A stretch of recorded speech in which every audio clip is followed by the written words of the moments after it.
আমরা দেখেছি ইউসুফ আলাইহিস সালাতু ওয়াস সালাম 12 ভাই ছিলেন। কত ভাই ছিলেন? 12 ভাই ছিলেন। ইউসুফ আলাইহিস সালামকে তারা 11 ভাই দেখতেই পারে না। কারণ কি? একটাই কারণ, তার পিতা পিসি ইউসুফকে খুব বেশি ভালোবাসে। আপনার 5 জন সন্তান, যেই সন্তানটা সবচাইতে ভালো, আপনার কথা শুনে 5 ওয়াক্ত নামাজ আদায় করে, অন্য সন্তানের চেয়ে তার প্রতি একটু সৎকরণার ভালোবাসা দয়া থাকবে নাকি থাকবে না? কথা বলেন না কেন? পিতারা কথা বলবেন যাদের সন্তান হয়েছে, আমাদের তো হয় নাই, অত বুঝি না। তো এই ভালোবাসাটা তার কাল হয়ে দাঁড়ালো। তার 11 ভাই করলো কি? ইউসুফ আলাইহিস সালামকে হত্যা করার ষড়যন্ত্র করলো। হত্যা করার ষড়যন্ত্র করে তার বাবাকে বুঝায়া ইউসুফকে নিয়ে গেছে, কয় যে বাবা আমরা খেলা করতে যাব। খেলা করতে যাওয়ার জন্য ইউসুফ আলাইহিস সালামকে নিয়ে গেল। নিয়ে গিয়ে সেই কূপের মধ্যে 11 ভাই মিলে ইউসুফ আলাইহিস সালামকে কূপের মধ্যে নিক্ষেপ করলো। এমন কূপ, যেই কূপের মধ্যে সাপ বিচ্ছুতে ভরা, সেই কূপের মধ্যে ইউসুফ আলাইহিস সালামকে ফেলাইয়া দিলেন তার 11 ভাই। সেই 11 ভাই চিন্তা করলেন, ইউসুফকে যে আমরা পৃথিবীর থেকে সরিয়ে দিলাম, বিদায় করলাম, পিতার কাছে তো জবাবদিহি করতে হবে, এখন কি নাটক সাজা যায়? তারা 3টা নাটক সাজালো। কয়টা নাটক বলেন? 3টা নাটক সাজালো।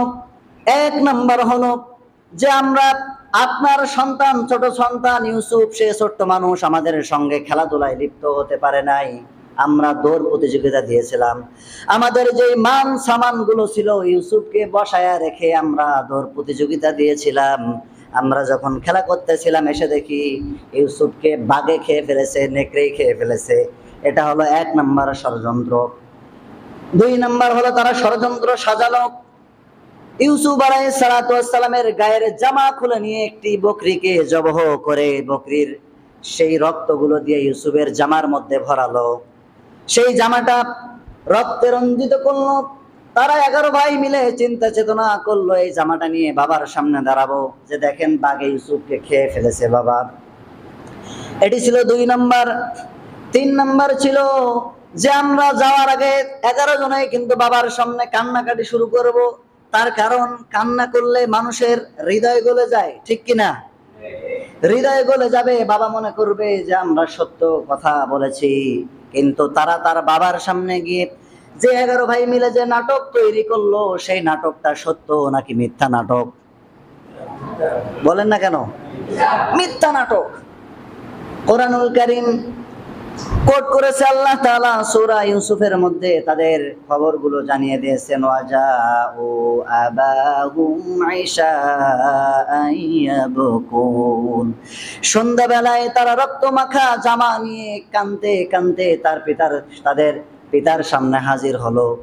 পিতার সামনে হাজির হয়ে পিতাকে ডাক দিয়ে বললেন যে বাবা, আপনার কলিজার টুকরা সন্তান, আমাদের নয়নের পুতলি ছোট ভাই, তাকে বাঘে খেয়েছে। আমরা খেলা করতেছিলাম, কিন্তু বাঘ তাকে নেকড়ে টেনে হেসড়ে নিয়ে গেছে বাবা, আমরা দেখি নাই। এই দেখেন রক্ত মাখা জামা আপনার সামনে হাজির করায় দিলাম বাবা, আমাদের কোনো দোষ নাই। তারা অঝর নয়নে কান্নাকাটি শুরু করে দিয়েছে। হযরত ইয়াকুব আলাইহিস সালাতু ওয়াস সালাম জামাটা যখন হাতের মধ্যে নিলেন, নিয়ে তাদেরকে একটি চমৎকার উত্তর দিয়েছেন সন্তানদেরকে ডাক দিয়ে বলেন, ও আমার সন্তানরা শোনো, যেই নেকড়েটা, যেই বাঘটা আমার কলিজার টুকরা সন্তানকে খেয়েছে, এটা এত জ্ঞানী বাঘ যে আমার ছেলেকে ছিঁড়ে থাবা দিয়ে কলিজা বের করে নিয়েছে, তার দেহকে ক্ষত বিক্ষত করে দিয়েছে, কিন্তু আমার ছেলের একটি বোদামও ছেড়ে নাই। কি সুন্দর চমৎকার তোমরা ঘটনা নাটক সাজায় নিয়ে আসলা। আমার ছেলেকে খেয়েছে, কিন্তু একটা বোতামও ছিল না, গায়ের জামার মধ্যে ছেঁড়া দাগ পাওয়া গেল না। যখন এইভাবে পিতা বললেন, তারা ধরাত খাইলো নাকি খাইলো না? ধরাত খাইছে। তারা অপরাধী প্রমাণ হয়েছে। তারপরে অঝর নয়নে কান্নাকাটি শুরু করে দিয়েছে। বোঝা যাচ্ছে এটা তাদের স্বভাব। কথা বলেন ঠিক কিনা?